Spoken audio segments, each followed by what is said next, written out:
that way. Testing. There we go.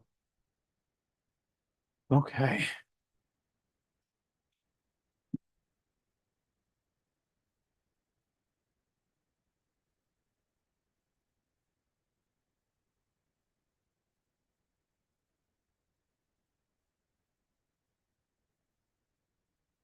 Brian.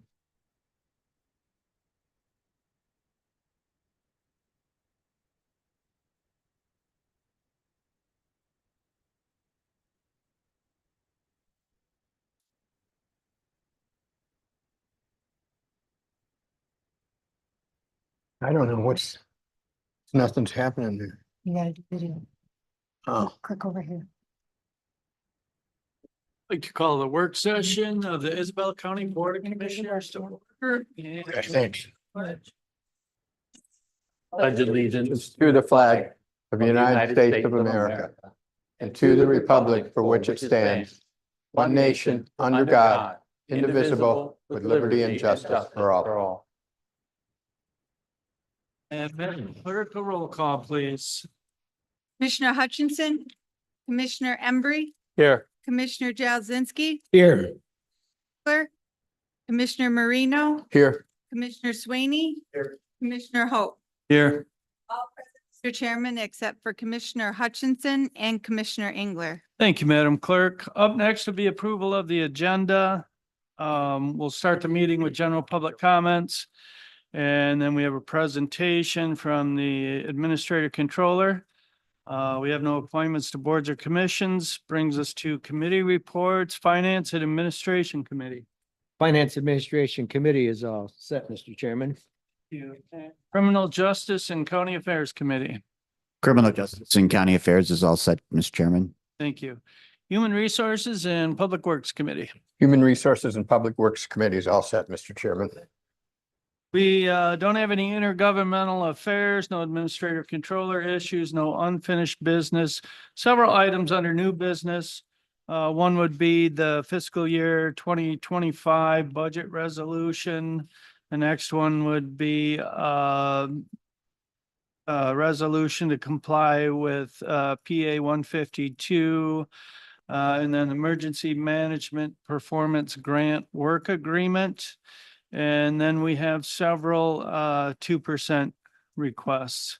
And then we'll have another opportunity for general public comment, announcements, and then adjournment. So with that, is there a motion to approve the agenda? So moved, Marino. Support Jazinski. And moved and supported. All those in favor say aye. Aye. Very good. We have an agenda.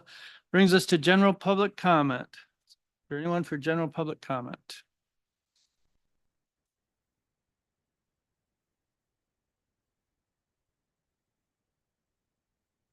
And if you're on the Zoom call, I would say, raise your hand. Signify if you want to make any public comment. If not, we'll, move right along. Up next is the Isabella County Administrator Controller Report.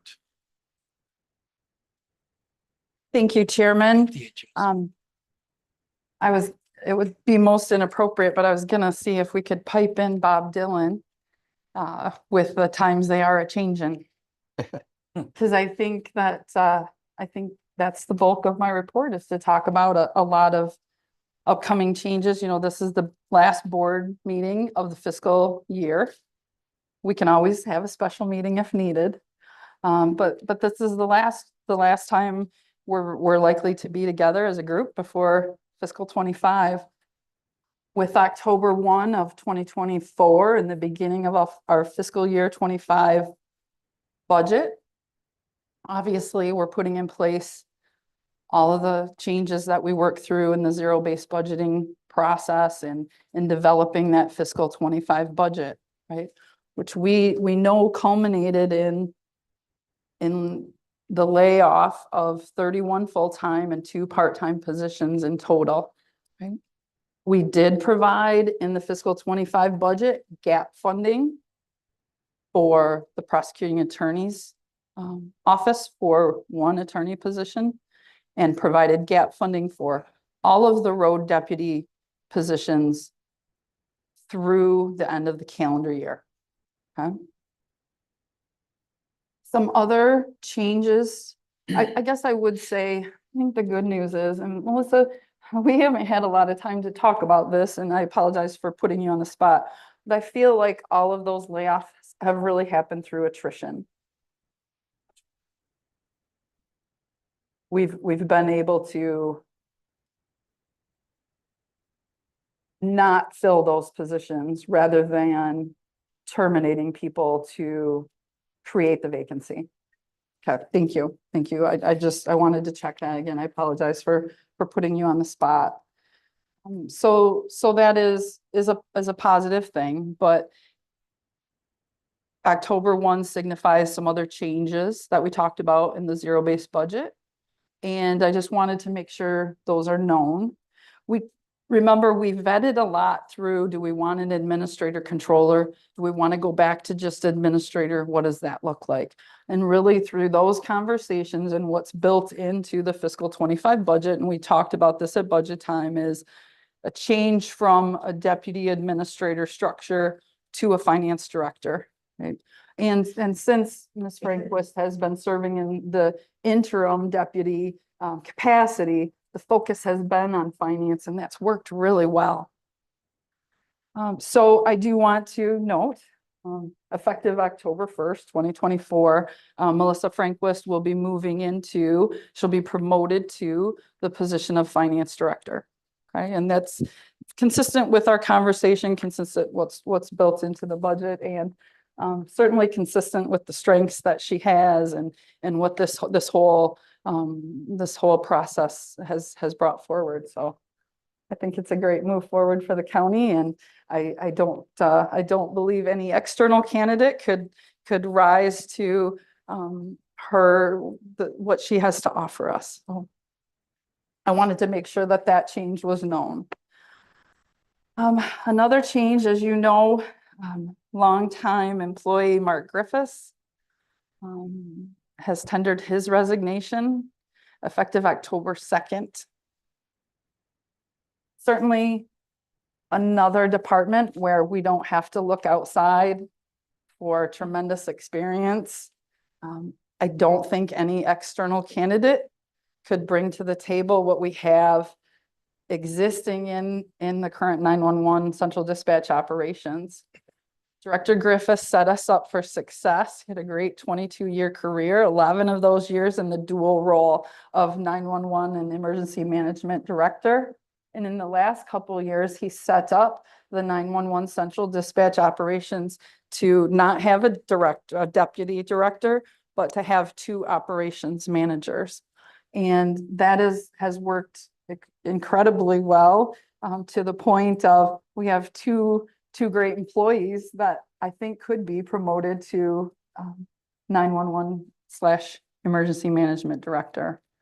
But I'm announcing tonight that I am promoting Mr. Chad Giddis, current 911 operations manager, to 911 central dispatch and emergency management director effective October 3rd. Congratulations, Mr. Giddis. I know that is the right decision, not only based on his impeccable tenure with the county, but also upon the recommendation of Director Griffiths and the other operations manager at 911, which means a lot. We're not going to knee-jerk to fill the vacant operations manager position.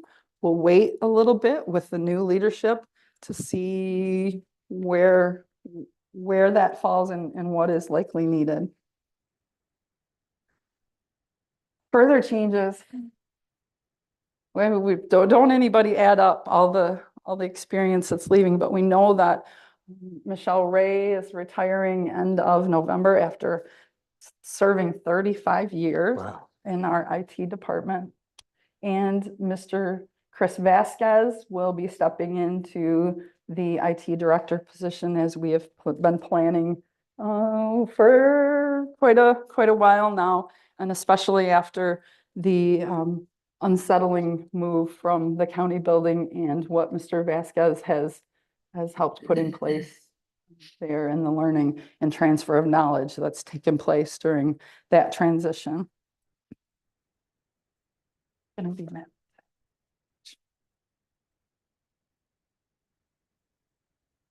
I'm going to end with, if you haven't heard, that I've informed the board that I will not be seeking a renewal of my contract effective January 1. And so I will be departing the county prior to 2025.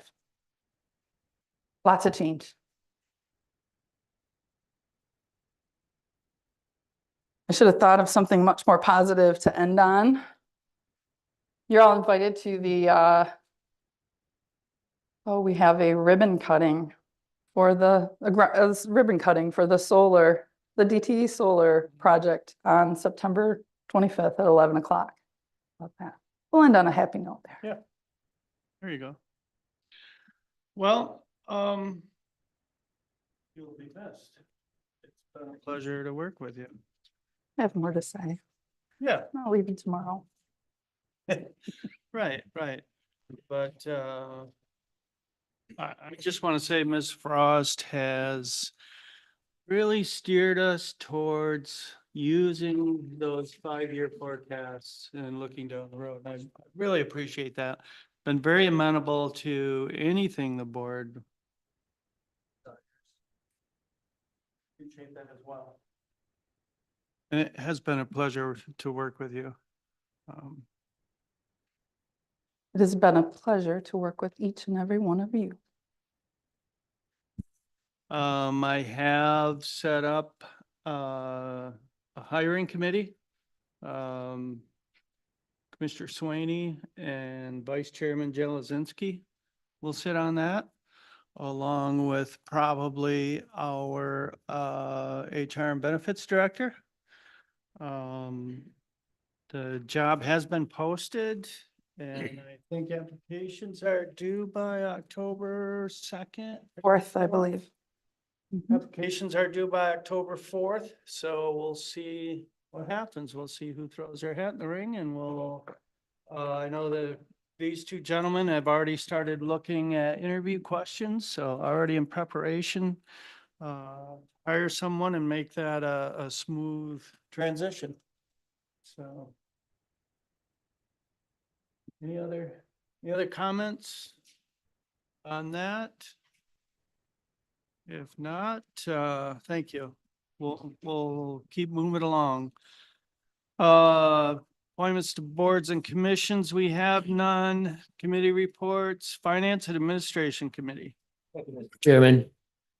Our first item is consider ratifying and placing on file the August 30th, 2024 invoice list in the amount of $166,854.34.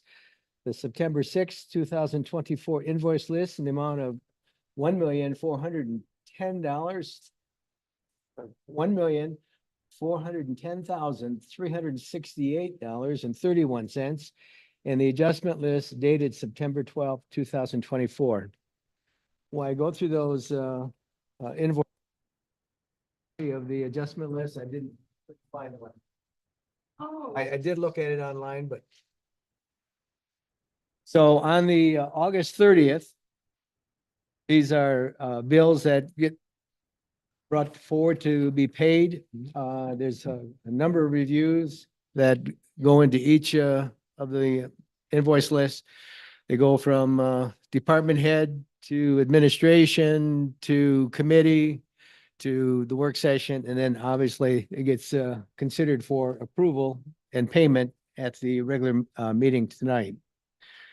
So on the invoice list, all the bills that exceed $5,000 come on a front page report, and then you have also the body of all the other payments that are being requested that are less than that. So on looking at the larger invoices, we do have a payment to JBS Contracting for just under $16,000 for the Commission on Aging Pavilion project. The building stands out at the end of the parking lot. It looks like it's pretty well getting completed. We have a secure alarm services. It's additional costs for the pavilion to make sure that we have security and software for that pavilion.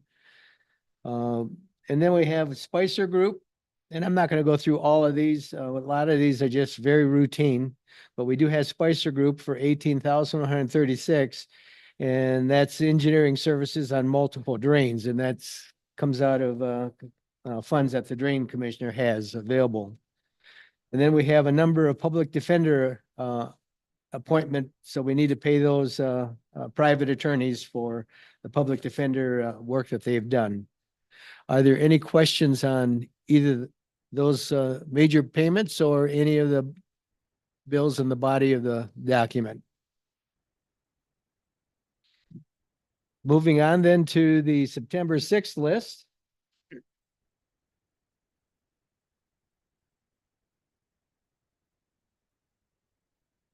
We have a couple of bills for the monthly international and 90-day prescriptions. We are self-insured, but we have Advanced Benefit Solutions that is has been providing, is the new provider for that service. That's about $31,000. We have another one for AccuSure, which is 44 North, and this is their, I think, their last bill because we're moving to that new contractual agreement that has the Advanced Benefit Solutions providing the service. I hope I got that right. Just a name change. The name change, yeah. AccuSure is the new one. Okay. We do have a bill from Spicer Group of just under $30,000 for design services on the administration building rebuild. Clark Construction, $917,000 for the August construction charges for a correctional facility. And we'll have more on that as we look at the change order. Integrated Architecture, just under $13,000 for architectural services related to the correctional facility. We have a payment of almost $80,000 to Avive Solutions. This is a 2% grant covered this cost through Central Dispatch and get the AED Heart Saver project, which gets these AEDs out in the community where they can do some good. State of Michigan, we've got some transmittals for the court system. Election Source, we have about 11,000 for the August 6th early voting public testing on the machines. Spicer Group, again, we have more work that's being done on the solar development in Isabella Township. This is reimbursing the drains. Well, it's going out to Spicer Group, but this is coming from a amount of money that the Drain Commissioner has to cover these costs. So it doesn't impact our general fund. Other than that, as I go down, I don't really see anything I would have a question on. We do have childcare payments and payments to the state of Michigan for district and probate court transmittals. Are there any questions on any of those bills or any of them in the body of the invoice list? Moving on to the adjustment list. The adjustment list will modify things that are showing on these two lists, and they're usually changes, minor changes in most cases, because we're making an early payment to get a discount for early payment, or we're doing an early payment because our schedule for payment doesn't always coincide with the vendor schedule. So we're trying to get those paid so we don't get a late fee. And as I look down the all of the looks like probably around 18, 20 adjustments to these two invoice lists, they're all either there to get a discount or to avoid a late fee. Any questions on the adjustment list? Hearing none, we'll move these then to tonight's meeting for final consideration. Second item for the Finance and Administration Committee is to consider approving the volunteer agreement between Miklos Ferber and Isabella County to set the parameters of his involvement in all aspects of the renovation of the Isabella County Administration Building. And to authorize the board chair to sign the same.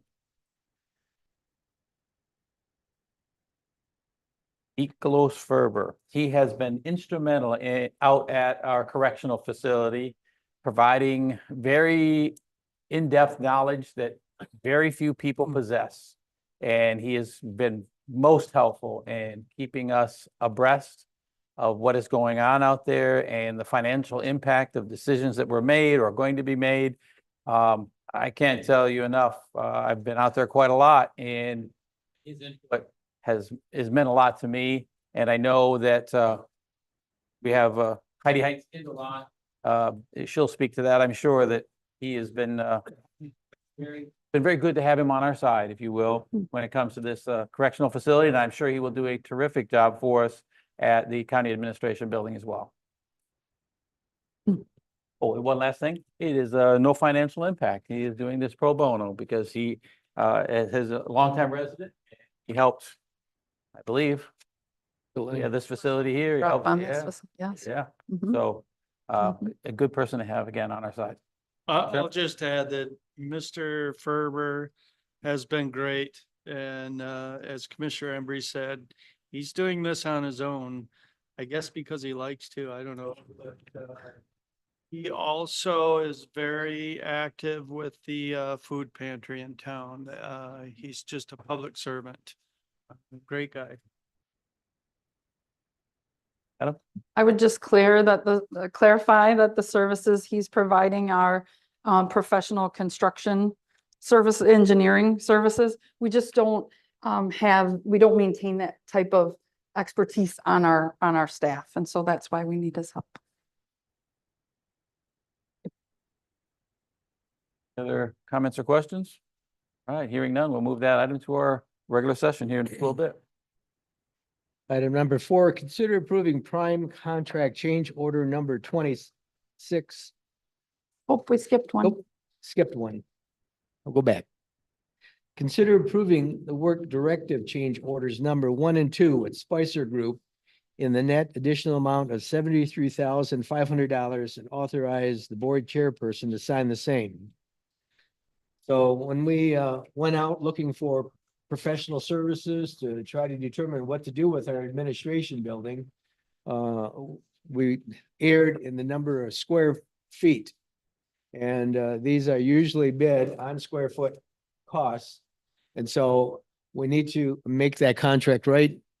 I don't know how many square feet. I think we looked at just the occupied space, and of course, the space that the contractor needs to work with is the whole space of the whole building.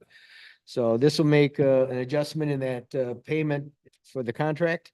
And additional, we've asked Spicer Group to take a look at a small portion of the existing correctional facility, that once the sheriff makes the move to the new correctional facility, there is a section, there's I think a newer section that is on the west side, and it runs adjacent to the administration building.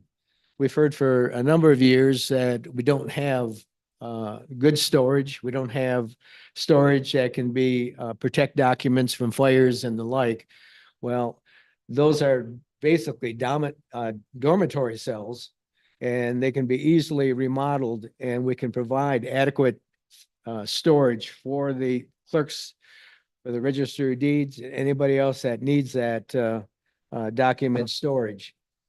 And I think also we'll be moving our facility maintenance management effort over there. Right now, they were just crammed in basically a closet-sized space, and this way will give that that function a little bit more. But it seems to make good sense to use that western portion. There is a two-hour firewall, so it separates it from the rest of the building, so that if we do find in the future there are some contaminants that we can't use the whole building, it's not going to affect our use of that section. It's going to require some revamping of the HVAC to that area, but I think it's money well spent, and was not covered on the original contract. Madam Administrator, is there anything? I do. I have two things. Thank you for saying we, because it was me that let out the RFP with the incorrect square footage. I used the net square footage like we use in our indirect cost plans and didn't have any of the common areas.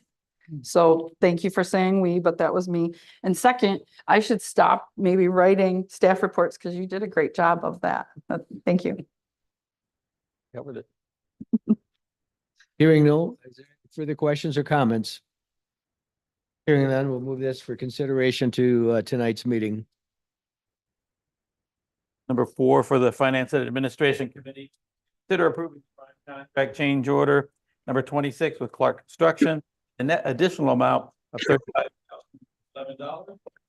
And we do have Senior Project Manager Heidi Heinz-Kindle with us to fill us in on this change. Good evening, everybody. Yes, Mr. Ferber has been an asset to the Isabella County Jail. He points out different things and has also offered a lot of experience with different items that he's seen over the years that he's helped me grow a little bit as well. So I do appreciate his help in being out on site. In front of you is PCCO number 26. This is the net total of $35,011. This item here was to add some additional monitors and screens for the control rooms for the sheriff and his staff. This will just make it a little easier for them when they are reviewing all the different type of systems, security, their jail tracker system, and those kind of, he's got a few other things over there, but and with that, he's got some monitors, some workstations, and those 55-inch TVs are up on the wall there so that they can shoot the screens up there and kind of review the different areas of the building as needed if there's a problem or something. That also included on the second floor control station, we needed to make some electrical changes and some data changes to accommodate this. We did have a Docs Plank system in the area, and if anyone's familiar with that, you only have certain areas be able to drill into those because they're preformed precast concrete planks. We did originally have floor boxes. They would not work with that system. So we needed to do a poke hole type of system in there to bring in the electrical and data needs for the desks and all the different monitors. So that was a change in there as well. So total change for Poly Jail to add the security system changes and the monitors was $22,202. And for the electrical side of things, to bring the power and data in, was a total of $12,809. That there then was a total of $35,011, and that is all from buyout still. As of right now, we are about 89% complete with the project, and we have 37% remaining in buyout and contingency at this point of the project. So we're doing really well on that, with some savings here and there, working with the sheriff. And as items come up, we kind of try to look at the best savings route that we can do if we need to make a change. Any questions? Commissioners, Madam Administrator? I would just say, if you didn't catch it, Ms. Hitz-Kindle noted 89% completion for construction and still 37% for contingency. And you might think, well, that was 37% last couple times. How can that be? That's because Heidi does a great job to think ahead of what might be forthcoming for change orders. If you notice, part of the change order packet is always a reconciliation of what's known, what's anticipated, what's happened, what's forthcoming. And Heidi does a great job to take that out before it even comes to us. So that's why we still have 37% remaining, because this was already anticipated and built into that contingency budget. I just didn't want you to be confused by the numbers. Right. Thank you.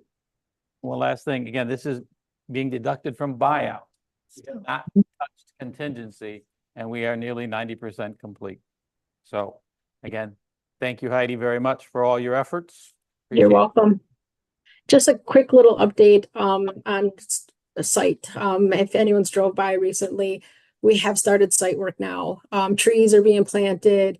We have seating going in. The building, the site looks completely different. So if you get a chance, drive by and check it out.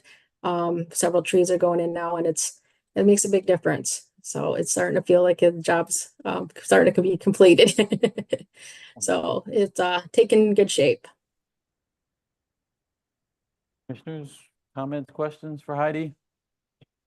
All right, thank you, Heidi. Thank you. To our regular board session for consideration. Our next item, consider approving fiscal year 2024 budget amendment number 2024-08, fourth quarter budget adjustments for the general fund, and authorize the chairperson to sign the same. Madam Administrator, would you like to go through these adjustments? I certainly, I know that we went over them at length at finance, but due to the finance commissioner's input and feedback, we have revised it from what was brought forward. I should say that the committee revised it from what we brought forward. So what you see in your packet now, we have built in $60,000 additional dollars in the budget amendment, and we'll talk about what that is for. So I'll just walk us through the budget amendment. Remember, a lot of these things net zero, meaning we've increased revenues and increased expenses in a similar amount, so they net zero.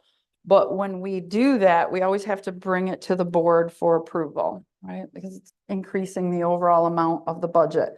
This budget amendment does serve to use an additional $115,000 of fund balance to balance our fiscal 24 budget before end of year. Okay? But once October 1st comes, you cannot amend your budget anymore. So being the last meeting of the year, here we are. So the first revenue that we want to talk about is in the elections budget, and this is revenue that has come in from the local townships for the early voting agreements. We had a lot of discussion about this revenue when it first came in, and how it was utilized. We never did a budget amendment, however, for that revenue coming in. So and a total of $35,000 of revenue, and down below you'll see the corresponding early voting expenditures of $35,000.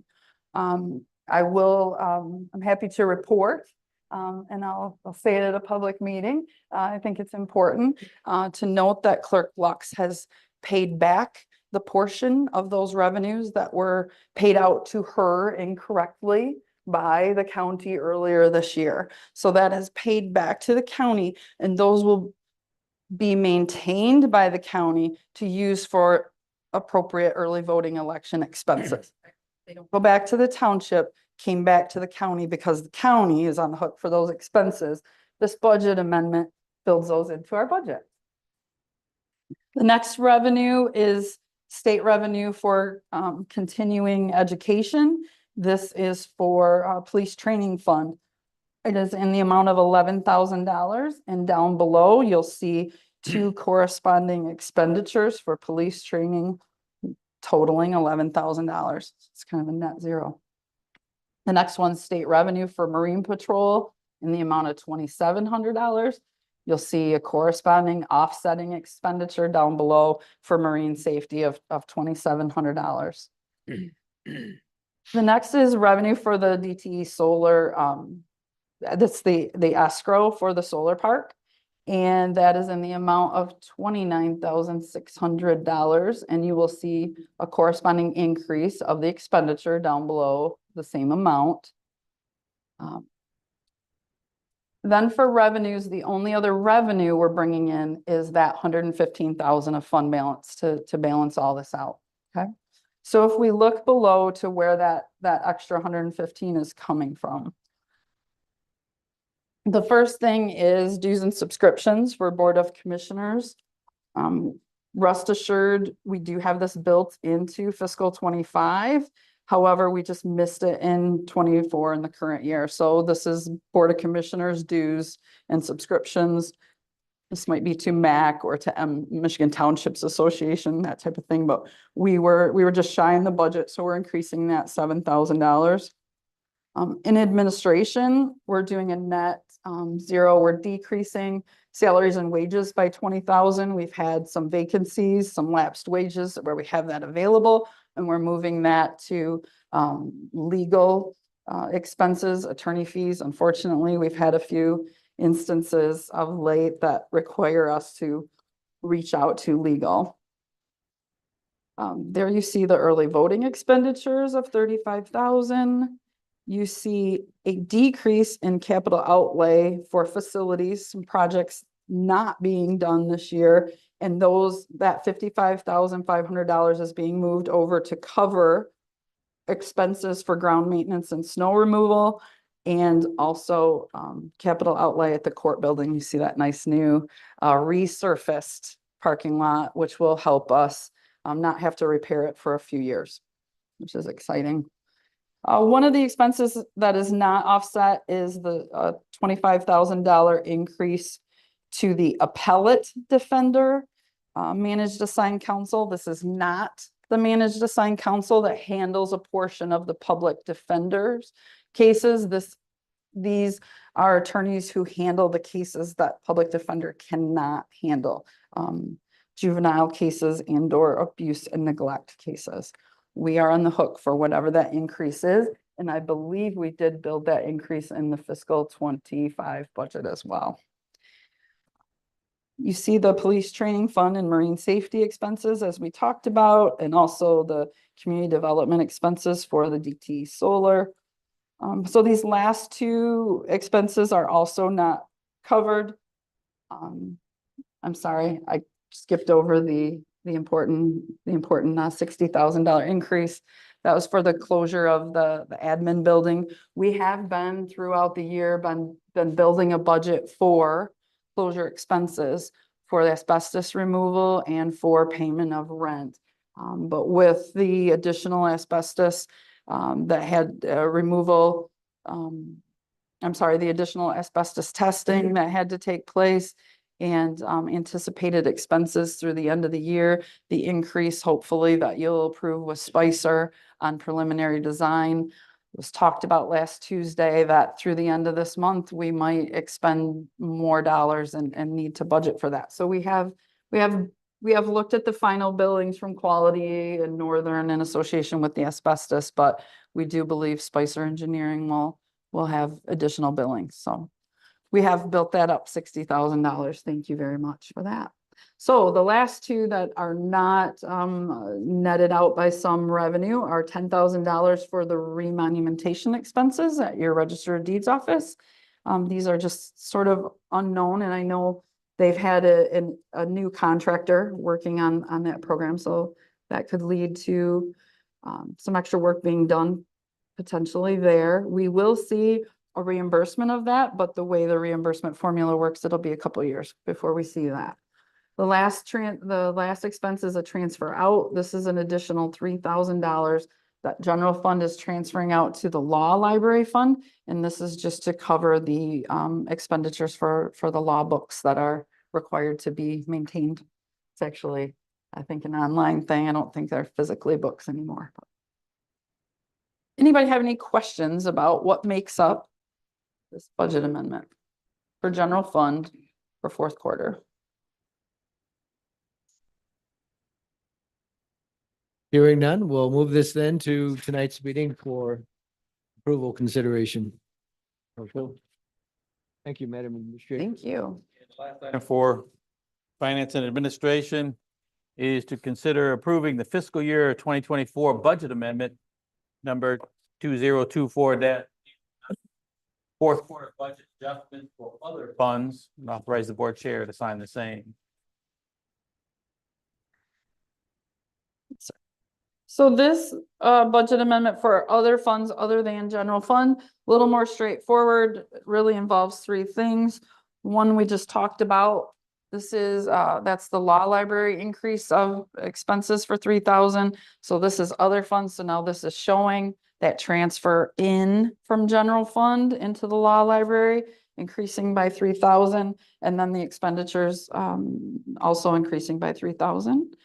The other funds affected are, one is the tribal fund. This is when the Saginaw Chippewa Indian Tribe 2% funds. Our applications are successful. We receive those those funds at the time of grant application, and then we hold on to them until they're spent.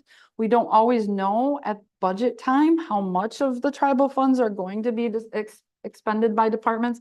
And so sometimes throughout the year, we have to do a budget amendment. So we're increasing fiscal 24 budget, $150,000, adding revenue to be used from the tribal fund and associated expenses in new equipment for 150,000. A lot of that is central dispatch and the AEDs that were purchased. Probably Director Borton has some funds for equipment at the MRF out of there as well. Third fund that this budget amendment covers is the delinquent tax revolving fund. We're using $17,800 of fund balance in that fund, which they can cover, and increasing their expenses by $17,800. This is for archiving of past delinquent rolls. So just the costs of that weren't known at budget time. Any questions about the budget amendments for other funds? Hearing none, we will move this to our regular board session for consideration. And with that, Mr. Chairman, the Finance Administration Committee work is done for this particular meeting. You gentlemen. And so that brings us to Criminal Justice and County Affairs Committee. All right, first, consider approving the payment of milestone 7, the radio tower project. We have Sheriff Me. This milestone.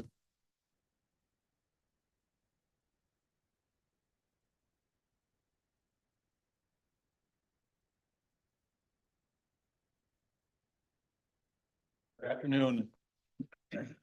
This milestone is a little bigger than what we've seen over the last few. It's the only one that's this size, so we did make sure we communicated with the treasurer's office and everybody to, just so we didn't have any issues with cash flow and anything like that. We were all assured that we were good to go. There are a couple, 2 or 3 more of the normal ones that we've seen to come. This is kind of, I think, the final of all the pieces and parts. I wish I could say that it was turned on and humming, but it is not as of yet. We did have a conversation last week. They replaced the power unit. They believe they've got the problems fixed. So they're looking in the next few weeks, hopefully to start their testing on the microwave dishes and then provide us the opportunity to start the testing. So again, this money didn't come from us. That's $4.8 million the state allocated. It doesn't come out of our general fund, didn't come out of our tax dollars, local tax dollars. Once we get it up and running, we'll look at radios for the end users and so forth, and then we'll be able to purchase some of those. There's really nothing that we haven't already seen. We've been great with getting the electronic EFT taken care of with Motorola and submitting that to DTMB at the state pretty quickly and getting that reimbursement within a few days back to the county. So it's not really affected the treasurer's office or the cash flows or anything. So I don't anticipate anything different. We're coming kind of to the end of this one too, so I'm pretty excited about that. Any questions for the sheriff? Well, seeing none, we'll move this forward to the regular meeting. Thank you. Thank you. All right, to consider approving the renewal of on-call stipends for prosecuting attorneys at a pay rate of $550 per week and $200 per calendar per county holiday for fiscal year 2025. And we'll have Mark Kowalczyk from the prosecuting attorney's office. Asking that this was in the, I believe, the 2024 budget, and we're asking that it be included in the 2025 budget as a renewal. So what it includes is prosecutors are on call. Can you face the mic or move it towards on the other side? I don't think it's catching your voice. That's a problem. I've had I've had trouble hearing a lot of mics here. Okay, so this says to start over an on-call stipend, it'd be a renewal from the 2024 budget to include 2025. So our prosecutors in our office take turns on a rotating basis that they're on call. So they would be on call to start 12:01 a.m. on Saturday until the following Friday at midnight, basically. So what that also includes, during the week, we'll get calls from law enforcement with questions, legal questions, sometimes on extradition, things of that nature. And then on top of it, we may have to draft search warrants or review search warrants when law enforcement are using those. And so then on top of it, during the weekend, it would include the prosecuting attorney who's on call for that week to go in and on our system, our Carpel system, sometimes go into the office, sometimes it's remotely if they use Carpel to do warrants for arrests that were made overnight by law enforcement. So on felony cases and certain cases, the person will be arraigned within the 24-hour period. And so on felony cases, we would do the complaint for the felony complaint for people that were arrested on the weekend.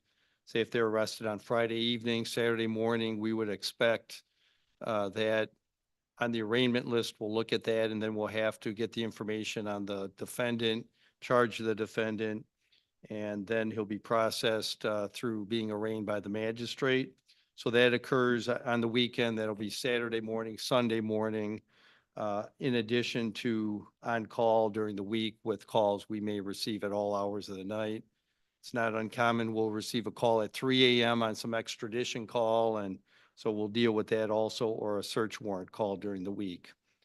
So it'll include that. And again, it's on a rotating basis. All the prosecutors in our office will be on that call, and we have a calendar indicating who's on call next. So a lot of times law enforcement, if they have a question, they'll call central dispatch, who will then tell them who's on call, give them our number, they will call us. And so that's the process. That's how it works. It's in line also with other counties. Other counties will pay a stipend for the same sort of services. And so that's what it's about. And that's for 2025. It was included in 2024. And so if there's any questions about that, I'd be happy to answer any questions. Right, I might touch on the fact that started in 2024 to go back to match what the state was having for the defenders' benefits and wages to kind of match the prosecutor. Didn't lose any to defenders' offices. And then, and so since we were just starting it, just 1 year to see how it went and if we needed to change it. And of course, now with the wage study coming up, these things would be reviewed. And so we felt that for administration, just do it for 1 year. And in 2026, it might be set. Actually, the proposal last year from prosecuting attorney Barbary was only for 1 year to see it and try it, right? And it is built in the funds for fiscal 25 budget. So no budget amendment is necessary, but because the request was only approved for a year, prosecuting attorney's office wanted to make sure not only the funds were there, but the approval was as well. So just.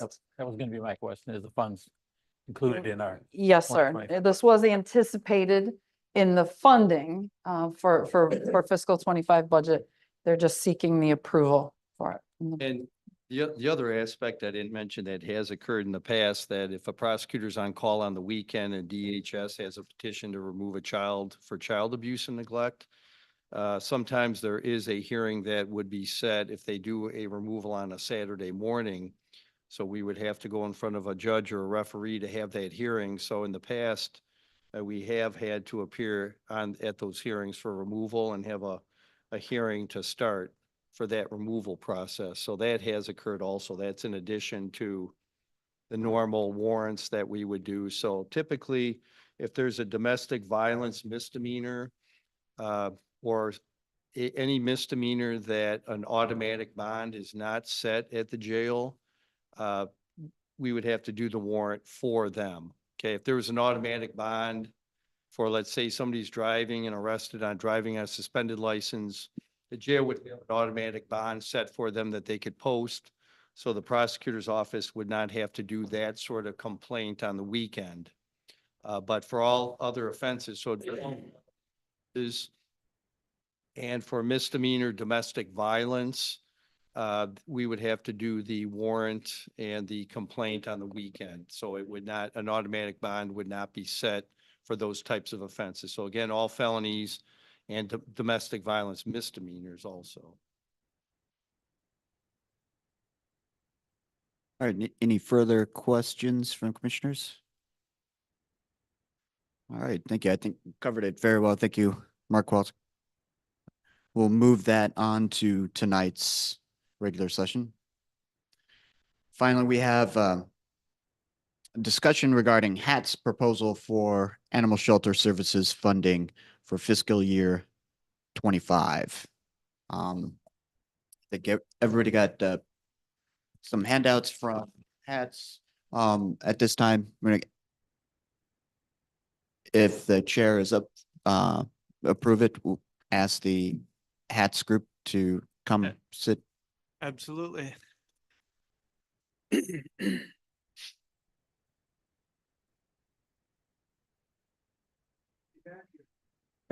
a while. Appreciate the memory lane for the operations of the prosecuting attorney's office. No question. I look around the room here and I see many familiar faces. And many of my HAT's board members are here with me tonight in support of what I have to communicate. We had a nice meeting with the Criminal Justice Committee, Engler and Swaney. And we asked for an opportunity to kind of refresh everybody about our partnership. Materials that we've handed out, I think you've got a copy of them, show that our HATS organization began partnering with the county to address our problem in this county, and every county has one. I can tell you, every county has an animal control issue, and it's how you go about handling it. And in our case, we have a group of dedicated individuals. I'm proud to serve on the board of directors with several other community members, because it can't be lost on any of us that as humans, how we treat our animals defines who we are. And I stress that very strongly because that's our passion. And when we began helping the county, we started out with capital campaigns, as the materials indicate. Our first capital campaign was in 2001. We raised from the private sector $82,000 towards the building of our animal shelter, because for any of you who might have known the condition that it was in back then, it was deplorable. And so that was our first capital campaign. And in 2009, we actually began our formal partnership with the county by entering into our first contract to provide for the care of the animals at the animal shelter.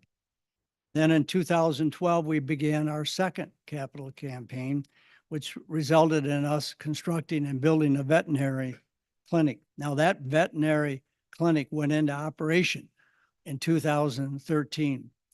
And through this month, through September of 2024, we have to date altered approximately 20,760 animals, spayed and neutered, to prevent the overpopulation of those animals in this community. And we're very, very proud of that. And these efforts on the part of our veterinarian that we've hired and our veterinary clinic have in many cases made it possible for very low income individuals in this community to be able to have their animals spayed and neutered. And I think that can't be lost on what we're doing for our community, our citizens. And many times I'm told, well, I love to financially support programs that help people, but I'm not sure that we can prioritize by helping animals. And I say, every one of those animals that we save, we end up placing with a person, a human being that wants a loving companion. And I can assure you through the pandemic, we didn't have any dogs left to place with people because they wanted those companionships. So when we save a dog from being euthanized, that's a nice way of saying being killed. We're placing that dog with a human being that benefits from that companion. In terms of our efforts at the shelter, I strongly suggest that this whole issue of reducing our budget for the last 2 years has been at 155, and then it was increased to 175.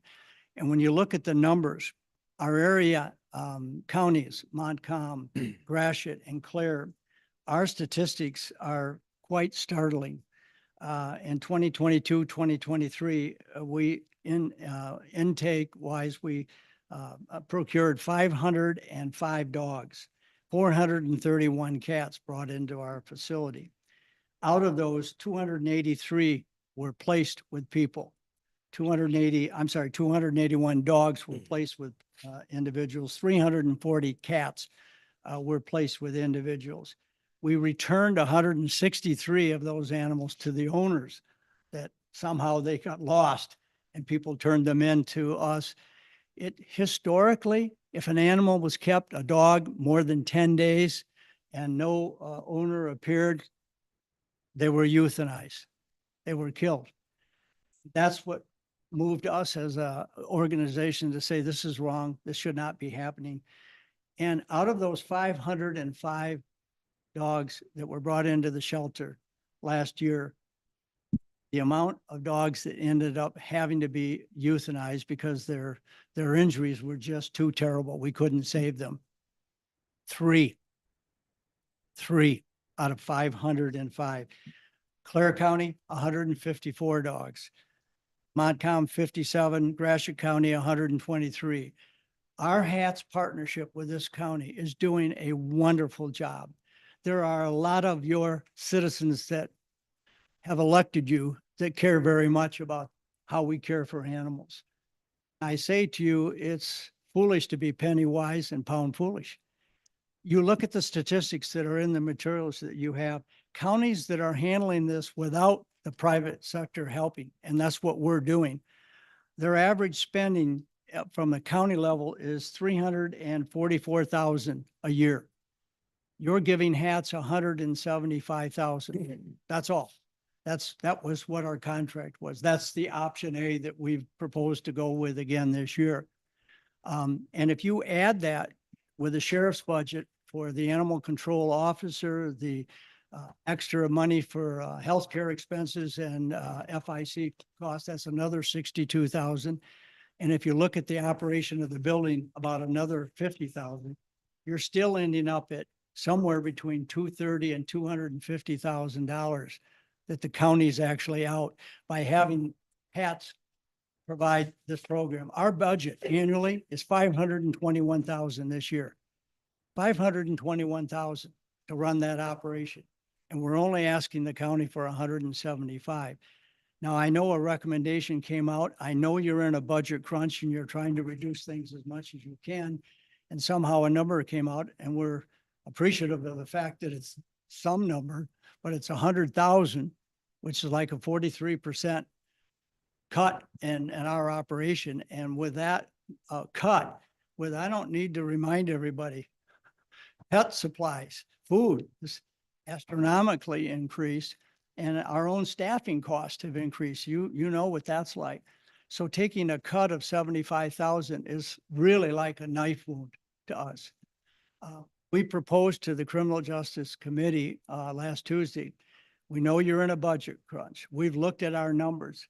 We're trying to raise money. We've got a fundraiser, and I have tickets for sale in October for Laugh Your Hats Off, a night where we have a comedian come in and we're looking for sponsors to help raise money. And that's how we do it.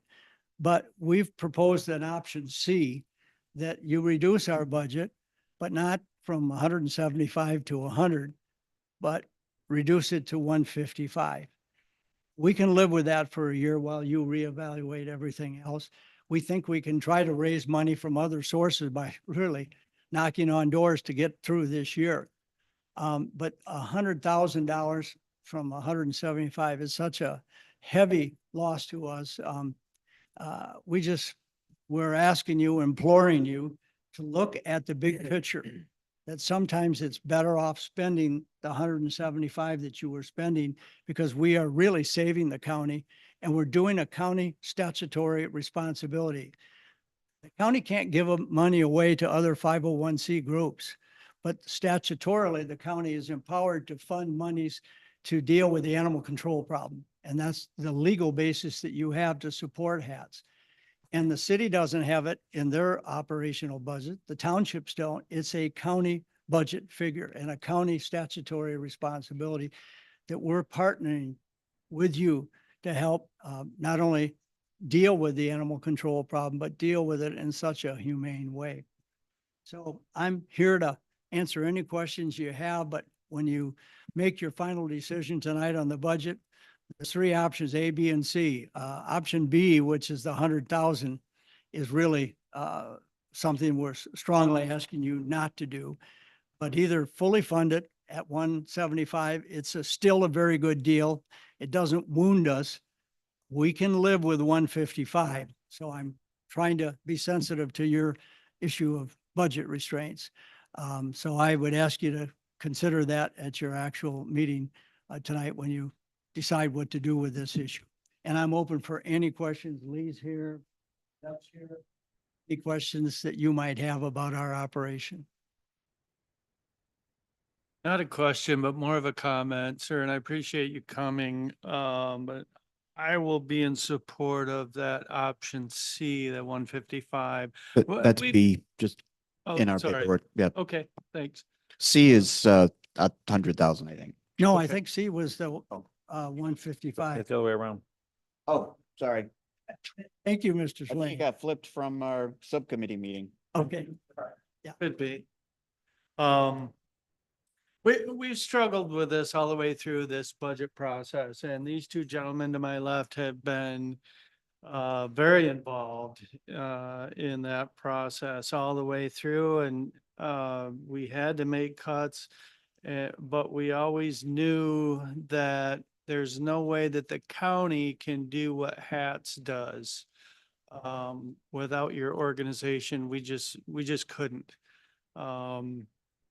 I'm not sure we could do even the bare minimum for what the county appropriates to HATS. And you mentioned the fundraising and other stuff that brings in a lot of other funds. And your total budget is what? I don't remember. 521,000, Okay, so our so you annual budget right now. bring in quite a bit of money through fundraising and other things. So there's no way that we could even come close to doing what your organization does to take care of animals in the county. And it's kind of staggering the amount of animals that come through there. 20,760 animals altered to date is kind of mind-boggling. I've toured the facility a couple of times. The clinic where they do, they do surgeries, dogs come in, they're hit by a car or whatever, they do emergency surgeries, they do altering of dogs, and it's quite an operation. And I will say that facility, the times that I've toured it, it's been absolutely spotless. We have a wonderful dedicated staff. And again, I'm so proud to be working with people that care so much about our mission. And we have so much enjoyed our partnership over the years. Glad to hear you're in favor of option C, that we can live with that. The thing I would add is I've come to learn that it's a tough business to be in. So I appreciate you folks. I appreciate the hard work of the finance committee dealing with everything Viva. you have to deal with. Oh. Great. We'll take. Commissioner Jałozinski. I think HATS has done a wonderful job over the years, provides a great service.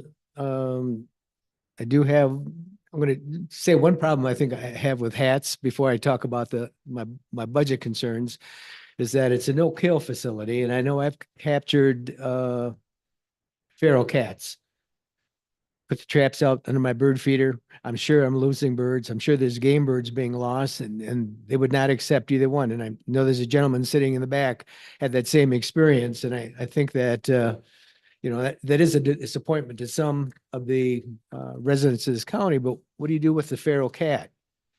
I don't think you can kill them yourself. Just take them down the road and let them be somebody else's problem.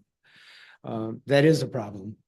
And as we look at, balancing the budget, and I'll take a look at option C. I think it's a middle ground.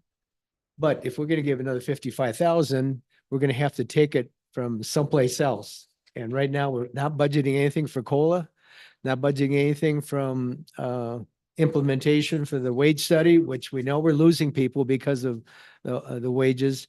So we have these challenges. So if we take from here, we're going to have to take it from someplace else. I'm going to be asking Madam Administrator, without touching our contingency, can we dip into COVID-19, and then who's going to be the loser there? So I'm not in favor of dipping into our contingency, because I know we're going to have, even your son said, he's not happy losing an attorney. And we have about 11 other positions outside of the sheriff's department that departments are losing. And somehow we're going to have to answer, for additional spending and the fact that we're not funding more direct people services. I guess if we can find a way to take the $5,500, $55,000 out of the COVID-19, I'd support that. If we can't do that, I'm hesitant.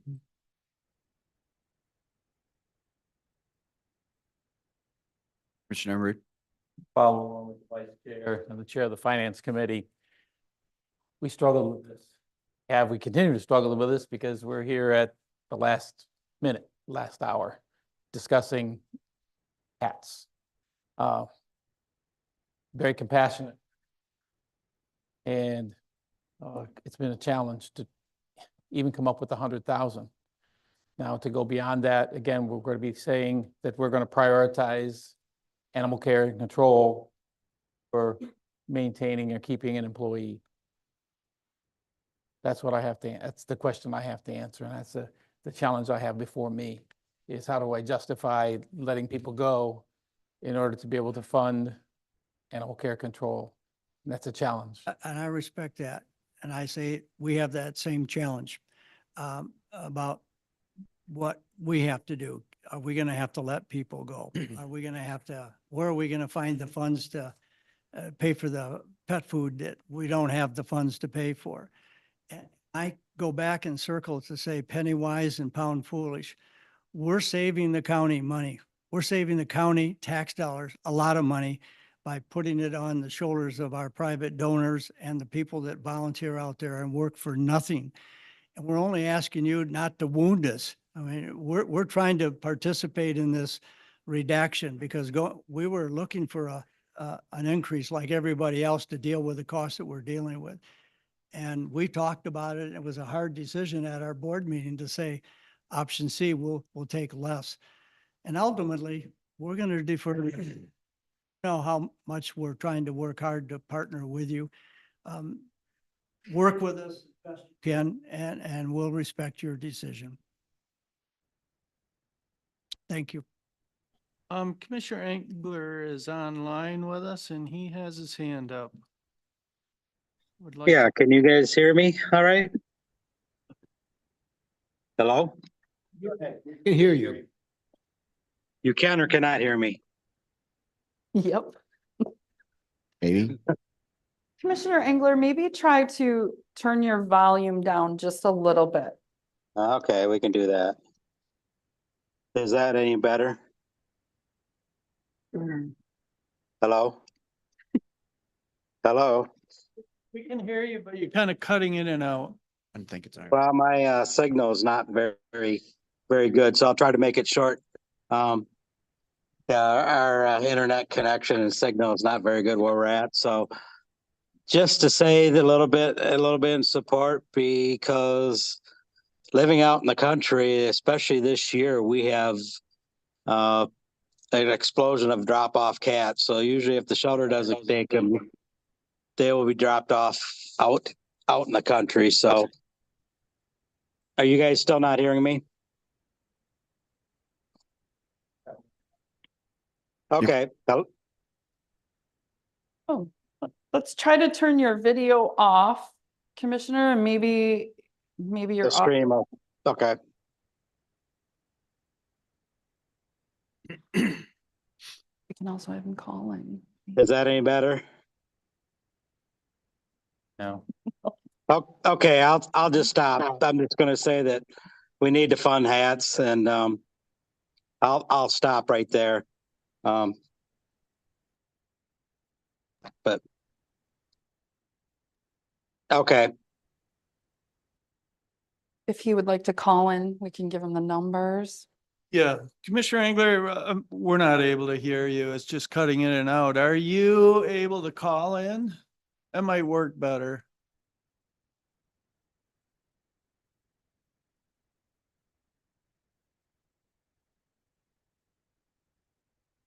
Chairman Hope, why don't we have someone call him with the number, and while we're doing that, I can speak, or if Commissioner Marino has anything, we can If I what?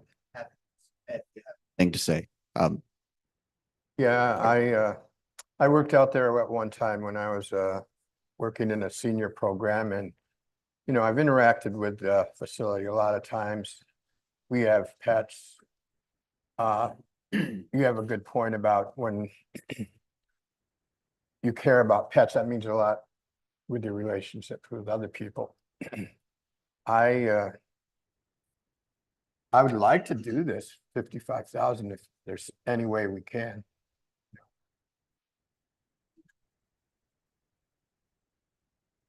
All right, well, we're You? Okay, I can, Put it up to the microphone. I'm gonna put it right up to the microphone and see if that will help. exactly what we meant. He can call Zoom with his and a number, and it will be much better recorded. back here. Just as a farmer out here, a lot of times when we get a lot of drop-off cats, this last weekend we just had 2 stray dogs show up around here. So it's really important. The bang for the bucks that we're getting is probably worth it if we can find somewhere a little bit more on there. I would like to do that. I'm going to quit speaking. I'm getting a lot of feedback, so while you got me on here, I won't speak anymore. Later on, if you need anything to speak on the Conservation District 2%, but it's been pretty well a good program, and we will try to fund 2 programs next year, even though we don't have enough money, but we're going to try to find money to do that. So with that, I'll get back because I'm getting a lot of feedback, but I will continue to watch the meeting. I cannot vote in it, but if you have any questions, give me a call in between it or later. So anyway, so thank you. We heard you real clear. There's no feedback on this end, and we'll talk to you, get a suntan. Okay. Thanks.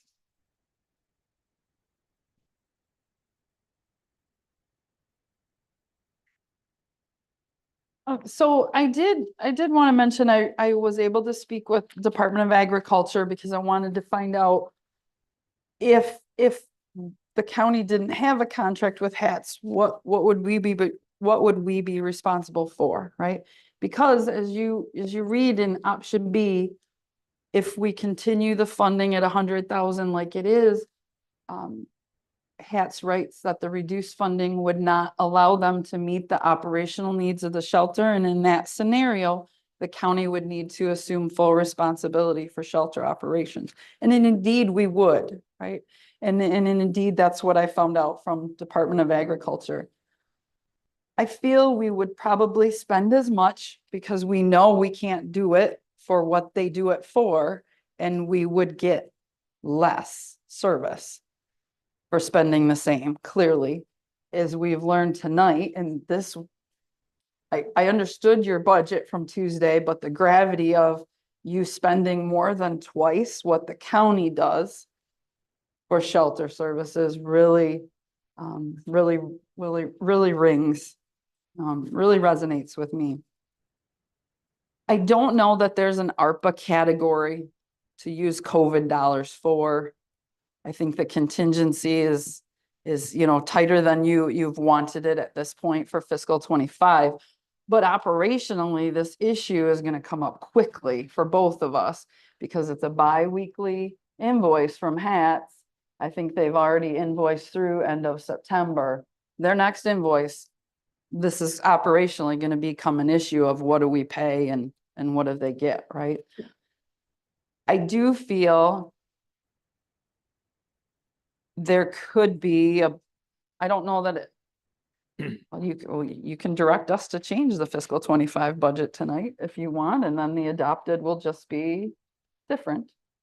But we do have, as the MAC Friday newsletter reported, state revenue sharing dollars are now out for fiscal 25, and Isabella County looks to receive a little bit more than we budgeted for, which could cover this additional $55,000. So one of the first orders of business, even at your next meeting on October 1st, we could bring forward a budget amendment to amend that fiscal 25 budget if you so desired. Okay. Another thing that occurs to me is that we get together, not often enough, but when we get together with HATS, it seems like the conversation's always about funding, right? Because you need money and we don't have any. So that's where the focus of our conversation is every time we get together. So maybe coming up with, and I realize after my earlier announcement that it might not be me carrying this out, so maybe unfair to throw this out there, but maybe some more regular meetings with the county and HATS, right? More regular communication so that it doesn't necessarily come up last minute, and we have that more regular communication with them. Maybe that leads to some metrics, right?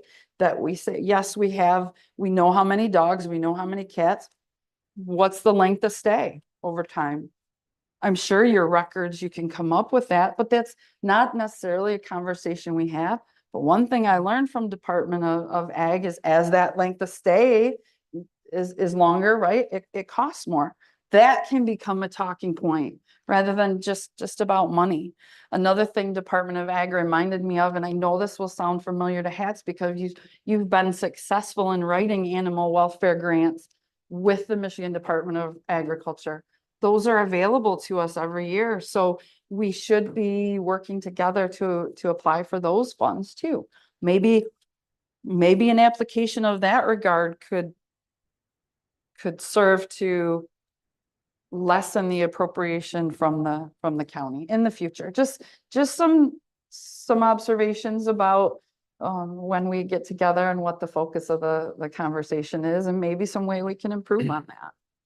Excellent suggestions. And I want to say the one thing that I have not been happy about hearing at this meeting tonight is your departure. I'm very sad to see that. You've been very, very good to work with trying to address these things. So I'm sorry about that personally, but.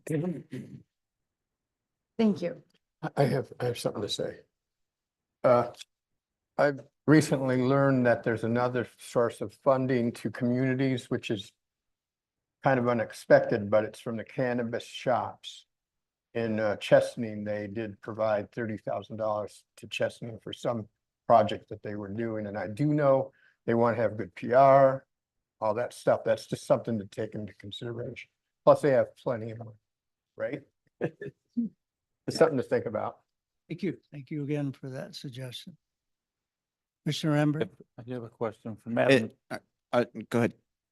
Madam Administrator, our current contingency sits at, I have here 328,000, but I don't know if that's actual current. I think it's less than There you go. now, correct?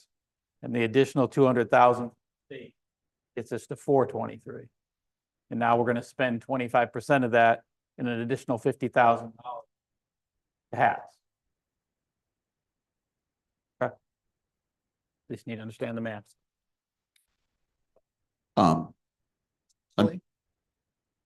are you counting the 100,000 and then 55, or You got trying the, to, I'm just trying to, we have 423,000 additional funds from the state. right.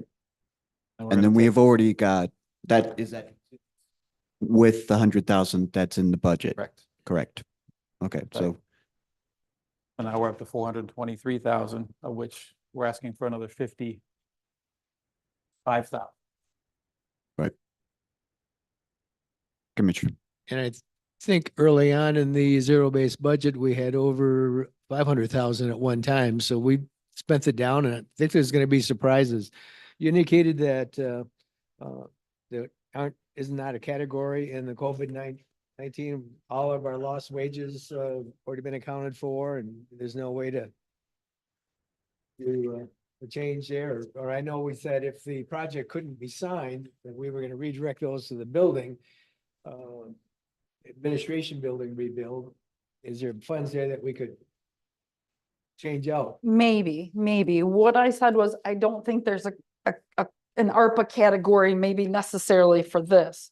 Are there some other things we could do with the ARPA that would free up dollars that we could spend on this? Perhaps. Remember, most of our ARPA dollars that are left, if not all, are in that direct category. They're all in that direct category. Remember, we had the revenue loss category we could spend ultimately on any government services. And then we have the direct dollars, which had to be basically a COVID connection. Mhm. I would redirect that to the building because we have HVAC and other works and shift dollars around. I'm concerned because when we had the budget hearing, we kind of indicated that we would be using any new funds towards employee wages so that we'd be competitive in the marketplace. And I don't want to back off that. I mean, if we're getting, a couple $100,000 more from revenue sharing, it seems like we should be putting it into that because we have employees that are already leaving because we can't be competitive and we're not giving a pay increase this year. I understand that, Commissioner, but It's a at the big time concern. that you made that comment, you were not aware that HATS couldn't continue performing that service for the amount of dollars that we were intending to fund them at. So Commissioner Ember, All right. So currently, we're at $100,000 a month, correct? They're asking for $155,000. If we stay. a year, 150,000. So, by right off the top. here, if we're at $100,000 a year, that $100,000 will last approximately 8 months. Hmm. So that buys us time, if you will, if we would consider it, would buy us some time. Hope that additional funding comes in without formally committing to it. Again, I get back to maintaining a contingency that's a mere $423,000 currently. And I'm concerned about spending legacy money on top of money that we want to put towards COLAs and wage study. I feel like we should, I hate to say this word, I hate this term tremendously, kick the financial can down the road, but we have enough funding currently to get us through the next 8 months. And during that time, just be proactive and try to figure out how we can fill that gap. 4 months. That'd be my proposal. I know that we previously had a 3-year contract and then a 2-year contract, and I think the proposal now is a 1-year contract. And just like everybody else that's looking for staff and hiring people, part of the uncertainty of our organization is to be able to continue to partner with you at that low level. Because like I say, I keep stressing penny wise and pound foolish. If we have to say we can't do it anymore, it's back to you. Now you're spending a lot more than we're asking for. And secondly, we're out there right now trying to hire a new executive director and bring in a person to help us, trying to explain to that individual what kind of funding we have for their position for the next year. So we have that same uncertainty. And I respect your, really do. But I just hope that our proposed compromise from 175 to 155 is something that you'll consider approving. And if you do approve it on a new contract, as you've said, by using that 100,000 figure, because of course on an annual basis, it's not 10,000 a year, it's more like 8,800 a month. If we're funded at the rate of 155,000 for 8 months, at least that gives us some certainty that we have, as your administrator indicated, come October 1, we could have access to those funds. We can continue to function, if that makes sense.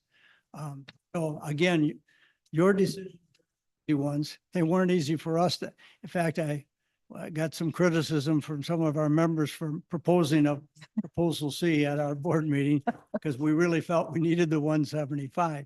But if you come up with another number, you're wrestling with a lot of issues. We're going to respect your decision. And I just hope you can respect the input that we've tried to give you on why we need at least the 155. And thank you very much for allowing us to appear tonight. Okay. All right, we're not done here yet. I haven't had my say.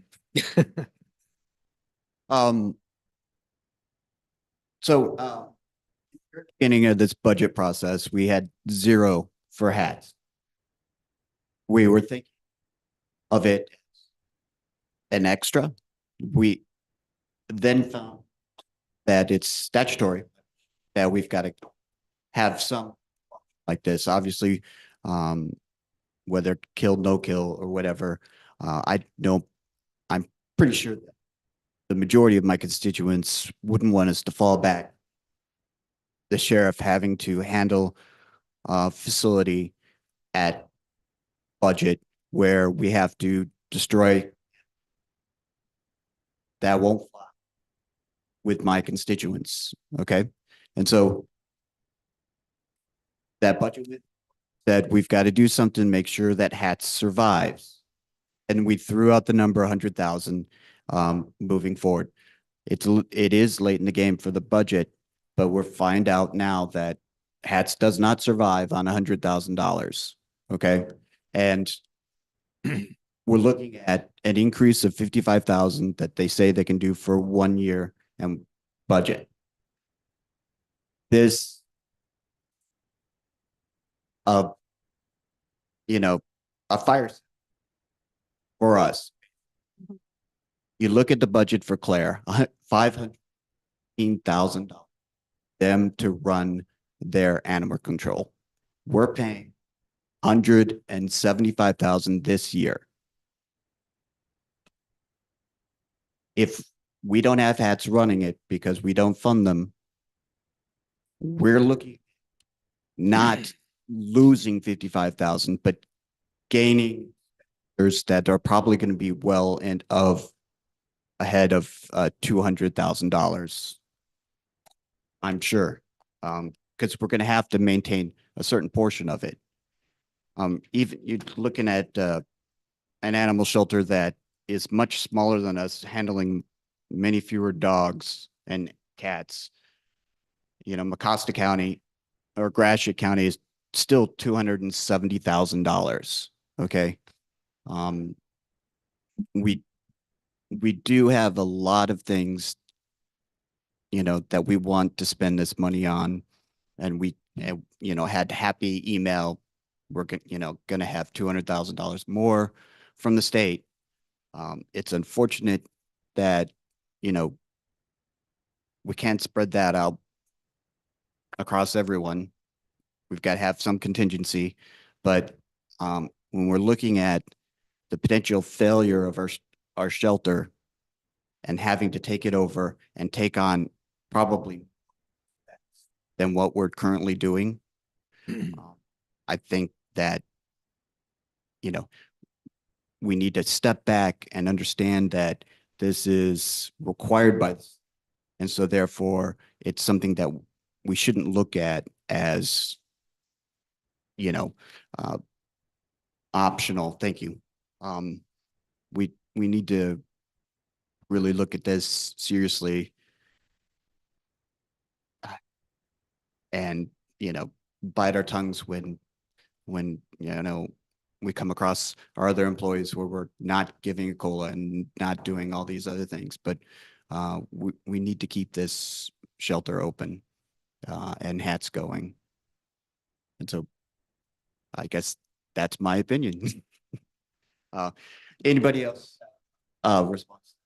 Or go ahead. I was just gonna say, I know, try to compare apples to apples. I know we have the 175,000 or 155,000. You got to add in payroll and fringe benefits for our animal control officer. You've got to add in the cost for the building, maintenance and utilities and like. I suspect we're probably closing on $300,000. You are so correct. $262,439. Apples to apples. Mhm. And again, I understand because we worked so hard on this budget and we just couldn't get everything we want to get done. But if there's a way you can find to get the dollars out of the COVID-19, I'll support it. If it's coming out of contingency, I will not support it. So what I would like to propose then is, this discussion is on your regular meeting tonight. If you want to propose a motion, that's great. I would suggest if that is ultimately the pleasure of the board, that perhaps you leave the adopted budget alone, and at October 1st, we bring forward a budget amendment because we don't know right now where that money is coming from. If there's an ARPA category that allows us, or something that allows us to use ARPA dollars, we'll do that as a first order of business. But I would wait, adopt your budget as is, and trust that will come back October 1st with that budget amendment. But it'd be nice to have your directive at the regular meeting tonight. What impact is that going to have on hats though? Because the current budget goes right to September 30th and we're doing it after the fact. Do you have funds to go over that period of time till we take action? Well, that's what I'm saying. Would the implementation be that the funds would be available October 1? Because that's what we're. Yes, is because they'd be available October 2nd after the board approved the budget amendment on the 1st. So you Perhaps. could either delay invoicing that first invoice, maybe. Right. Perhaps do an 8-month contract. Well, we're already in contract. We're in the contract has language that says if the county finds that it doesn't have funding, that is one of the mechanisms that allows us out of that contract. But I don't think we're seeking necessarily a new contract, just an agreement on the reduced amount of that contract. Reduced compensation. I know, just like everybody else, we're making daily, weekly, monthly budget decisions based on what we have to spend. And so we need action sooner than later. That's all I can say. However you come up with a way to address it, again, I leave you with, we're in partnership, and how we treat our animals is who we are. And I know you'll do the best you can. And whatever you decide is the best way to address it, between leaving intact the budget for tonight and addressing it. Today is what, the 17th? Today is, yes, sir. 14 days is October 1, that's 2 weeks. We're talking about something that has ramifications for the full year. If you can make the funds available so that we keep drawing at that level and then decide whether it's an 8-month or a annual contract, I'll leave that to you guys. I think you could craft a motion tonight for regular meeting. I think we could that, we'll have lots of time in between. To maybe if this is the desire of the board, to accept the proposal from Hats, it sounds like, at 155,000. And that would be board action that would give you some comfort that there was board action. And then October 1st, we can bring back the budget amendment that would make the funds available October 1st. That makes sense to me, and I was gonna suggest that actually, so. That gives you an opportunity to explore the COVID funds too. And I think that's a good option. We'd be happy. Thank you. Thank you, Joseph. Commissioners? Thank you.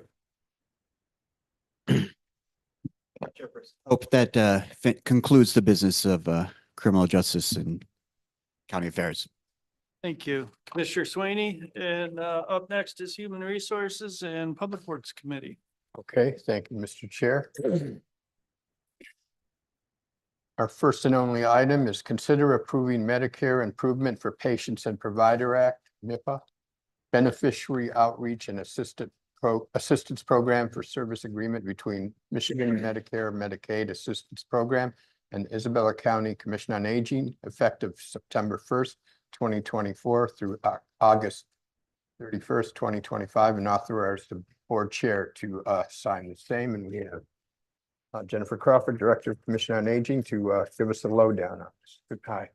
Hello there. So with this, this purchase of service agreement is with Michigan Medicare Medicaid Assistance Program and MAP. And we have at Commission on Aging, we have 4 of our staff members who are MAP counselors, which they're trained to assist our community members in going through the daunting task of getting signed up for Medicare and go through Medicare Part D.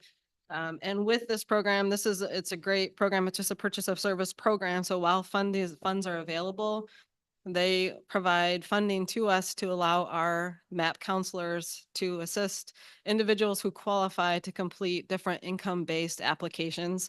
So we have the LAS, the low income subsidy that's through Social Security, and then we have the MSP, the Medicare Savings Program, through DHHS. And with both of those, we actually receive funding back for each one that's applied for, or the assistance that we provide to the individual to help with that application.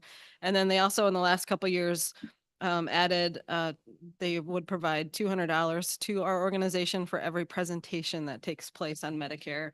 And we have we have such a top-notch staff that are so knowledgeable in Medicare, Medicaid. And Jen Martin, of course, I'm sure you've heard about Jen. We talk about Jen a lot. She has started doing these presentations. She does some lunch and learn seminars, and with those, she's able to request reimbursement through MAP. And in 2024, they did process 14 applications, and Jen provided 6 of those presentations as well.